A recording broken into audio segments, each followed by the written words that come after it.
माननीय अध्यक्ष जी, मैं आपकी धन्यवादी हूँ कि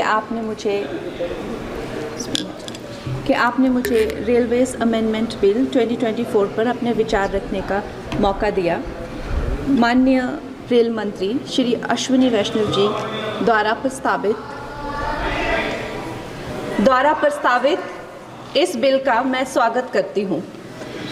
जैसे कि हमारे प्रधानमंत्री श्री नरेंद्र मोदी जी हमेशा ही कहते हैं कि सरकार का काम होना चाहिए जो लोगों के जीवन में सरलता लाए, चाहे वो लॉज हो, ब्यूरोक्रेसी हो या सरकार के दफ्तर हों, उनके लिए वो एक्सेसिबल होने चाहिए और उनके लिए जो है वो किसी तरह का स्ट्रेस जनरेट ना करें और इजीली अवेलेबल होने चाहिए।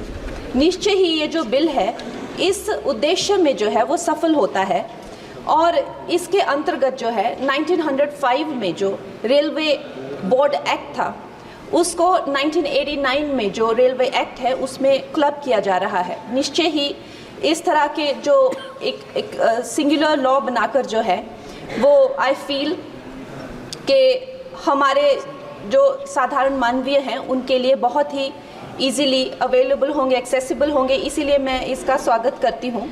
Another very important government body railway board, जिसको डायरेक्टली जो कॉर्पोरेट्स के जो हर्डल्स होते हैं, जिसको हमारे प्रधानमंत्री जी हमेशा कहते हैं कि दफ्तरों के चक्कर लगाने या लोगों को एक डेस्क से दूसरे डेस्क भेजना, आई थिंक इससे भी उनको जो है वो छुटकारा मिलता है। ये डायरेक्टली जो है सेंटर के अंडर जो है रेलवे बोर्ड को लिया जा रहा है, इसका भी मैं पूरा स्वागत करती हूँ।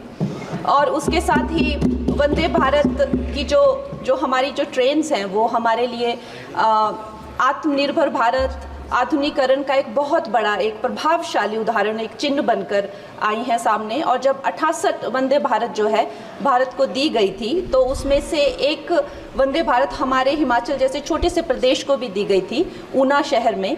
उसके साथ ही मैं जानती हूँ कि हिमाचल बहुत ही एक दुर्गम क्षेत्र है, मगर जिस तरह से हमारी सरकार भारतीय जनता पार्टी जम्मू कश्मीर हो गया या और पहाड़ी इलाके हो गए, उनमें जो है इतने ज़्यादा रेल प्रोजेक्ट्स जो है वो लॉन्च कर रहे हैं, उसी के साथ भी हमें भी हिमाचल के लिए बहुत ज़्यादा जो है वो सर्वेज हो रहे हैं, रेल का बजट मिला है। शिमला हो गया या धर्मशाला, कांगड़ा और बैजनाथ हो गया, ऐसे न जाने बहुत सारे जगहों पे, हमीरपुर जैसी जगहों पर जो है बहुत सारे प्रोजेक्ट्स आ रहे हैं।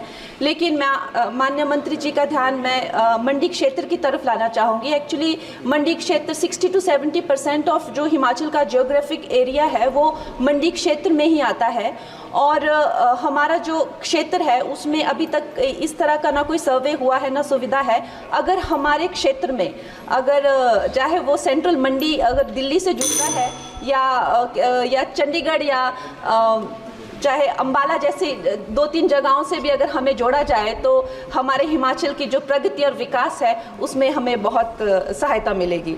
और उसके साथ ही मैं बहुत बहुत बधाई देती हूँ हमारे मंत्री जी को for 2024 railway amendment bill. Thank you.